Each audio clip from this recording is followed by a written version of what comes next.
ఎందుకు ఎప్పుడు లేని ఈ రోజు నాకైతే కాలేజ్కి వెళ్ళాలనిపించింది. ఇంకా అలా వెంటనే మార్నింగ్ లేచి రెడీ అయిపోయి ఈ చల్లోనే కాలేజ్కి అయితే వెళ్ళిపోయా. ఎలా కాదన్నా ఎంత ఎర్లీ మార్నింగ్ లేచి రెడీ అయ్యి కాలేజ్కి వెళ్ళాలంటే కష్టంగానే ఉంటది, కానీ తప్పదు, స్టూడెంట్స్ కదా. ఇప్పటికి మా లైఫ్ లో క్వశ్చన్ మార్క్ ఏంటంటే ఈ రూట్ లో వెళ్ళాలా లేదా ఈ రూట్ లో వెళ్ళాలా అన్నదే మాకు పెద్ద క్వశ్చన్ మార్క్ అయింది. సో ఇటుగా వెళ్తే మా క్లాస్ కి లేట్కి వెళ్ళొచ్చని ఇటుగానే వెళ్తాం మేము. ఇంకా క్లాస్ లోకి వచ్చి చూస్తే క్లాస్ అంతా ఖాళీగానే ఉంది. మా ఫ్రెండ్స్ కి మధ్య రెస్పాన్సిబిలిటీ లేకుండా పోతుంది కాలేజ్ అంటే.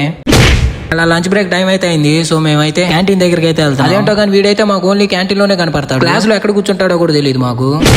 ఇంకా అలా తినేసి బయటకి అయితే వచ్చేసాం. ఇంకా అలా బయటకు వచ్చి చూస్తే వీడైతే బో కష్టపడుతున్నాడు. ఇంకా అలా క్లాస్ కి అయితే రిటర్న్ అయిపోతాం. ఇంకా మా క్లాస్ అయితే ఉండేది టాప్ ఫ్లోర్ లో. సో తిన్నాక మేము ఇన్ని స్టెప్స్ ఎక్కి పైకి వచ్చేలేక మళ్ళీ ఆకలి అవుతుంది అదేందో.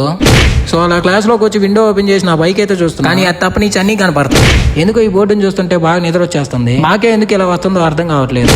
సో మీకు అలా ఎప్పుడైనా అనిపిస్తే కామెంట్ చేయండి. ఇంకా అలా క్లాస్ అయితే అయిపోయింది. అలా ఇంటికి అయితే రిటర్న్ వచ్చేటప్పుడు పోయేటప్పుడు ఈ బాబాని అయితే చూసి వెళ్తాం. ఇంకా ఫాలో కొట్టిన వాళ్ళు ఉంటే ఫాలో కొట్టండి బ్రో.